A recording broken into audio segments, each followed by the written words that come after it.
ভাগ্যের চাকা এবার ঘুরিয়ে দিল দেবলীনার আয়ুষ, কুসুম এবং ঈশান মিলে। হ্যাঁ বন্ধুরা, ভিডিওতে লাইক দিয়ে দেখতে থাকুন।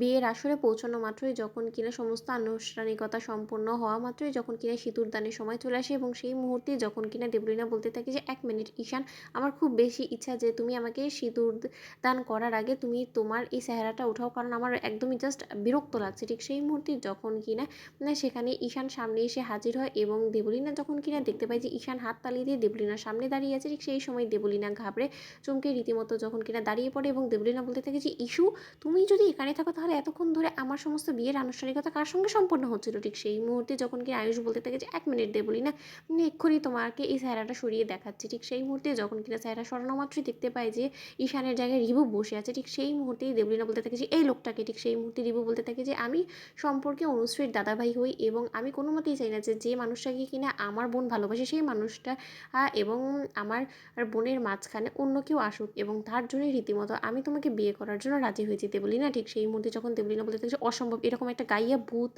একটা মিডল ক্লাস ফ্যামিলিতে আমি বউ হয়ে যাব, সেই স্বপ্নটা তুমি দেখলে কি করে বলো তো মিস্টার রিভু। ঠিক সেই মুহূর্তে যখন কিনা দেবলীনাকে ঈশান বলতে থাকে যে তাহলে তুমি কোন স্বপ্ন দেখছিলে বলো তো, আমাদের গাঙ্গুলি বাড়ির ছোটো বউ হওয়ার সেই স্বপ্নটা তো রীতিমতো তোমার ধূলিসাৎ করে দেবো আজকে আমি, তোমার সেই সমস্ত শখ আমি ঘুচিয়ে দেবো। ঠিক সেই মুহূর্তে যখন কিনা দেবলীনার চিৎকার চেঁচামেচির আওয়াজে যখন কিনা সেখানে ইন্দ্রাণী গাঙ্গুলি থেকে শুরু করে সকলে এসে হাজির হয় এবং সেই মুহূর্তে যখন কিনা ইন্দ্রাণী গাঙ্গুলি বলতে থাকে যে ঈশান তুমি এই নর্মাল পোশাকে দাঁড়িয়ে আছো, তাহলে দেবলীনার পাশে কে। ঠিক সেই মুহূর্তে যখন কিনা রিভুকে দেখতে পাওয়া মাত্র ইন্দ্রাণী গাঙ্গুলি বলতে থাকে যে বর বেশি এ কে।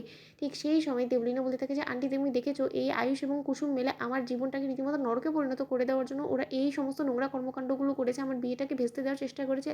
এই সমস্ত কিছু জেনেও তুমি চুপ করে থাকবে, তুমি তাও আয়ুষকে শাসন করবে না। আয়ুষ, আমি তোমার কি এমন খারাপই করেছি যে যার জন্য তুমি এরকম করছো। ঠিক সেই মুহূর্তেই আয়ুষ বলতে থাকে যে মা, দেবলীনা আমার কোনো রকম কোনো খারাপই করেনি, কিন্তু এত দিন ধরে ও যে মিথ্যে ভালো মানুষের মুখোশটা পড়ে আছে না, সেই মুখোশটা জাস্ট টেনে ছিঁড়ে ফেলে দেওয়ার জন্য আমরা এই পদক্ষেপটা নিতে বাধ্য হয়েছি। এবং তোমাকে জানিয়ে রাখা ভালো, যাকে কিনা তুমি একটা অপরিচিত লোক বলে ভাবছো সে অন্য কোনো লোক নয়, সে বরঞ্চ অভিমন্যু রয়, বড় ছেলে রিভু রয় চৌধুরী। এবার নিশ্চয়ই তুমি মম বুঝতে পেরেছো। এবং তার পাশাপাশি দেবলীনা যে আসলে ঠিক কী কী কুকীর্তি করে বেরিয়েছে সেই সমস্ত প্রমাণ আজকে আমি তোমাকে দেবো এবং তোমার চোখটা খুলিয়ে দেবো। ঠিক সেই মুহূর্তে যখন কিনা রোশনকে সেখানে টেনে হিঁচড়ে নিয়ে আসা হয় এবং পুলিশ যখন বলতে থাকে যে বল এবার আসল সত্যটা বল, ঠিক সেই মুহূর্তে ইন্দ্রাণী বলতে থাকে যে ওর নাম তো রওশন, কিন্তু ওর সঙ্গে দেবলীনার কী সম্পর্ক। ঠিক সেই মুহূর্তে যখন কিনা সেই ভিডিওটা তুলে ধরে কুসুম এবং বলতে থাকে যে দেখুন দেবলীনা ম্যাডাম ঈশান সাহেবের সঙ্গে বিয়ের পিঁড়িতে বসার আগেই সেই রেজিস্ট্রি ম্যারেজটা রওশন সাহেবের সঙ্গে সেরে ফেলেছে এবং সিঁদুরদানও হয়েছে তাদের, এবং সেই সমস্ত কিছু গোপন করে সে রীতিমতো ঈশান সাহেবকে বিয়ে করে এই সমস্ত সম্পত্তি হাতিয়ে নেওয়ার জন্য এই সমস্ত নোংরা কর্মকাণ্ডগুলো করে আসছে এবং এতদিন ধরে সেই মিথ্যের আশ্রয় নিয়ে আপনাকে বোকা বানানোর চেষ্টা করেছে দেবীমা। তো বন্ধুরা লাইক এবং শেয়ার করে সাবস্ক্রাইব করতে ভুলো না।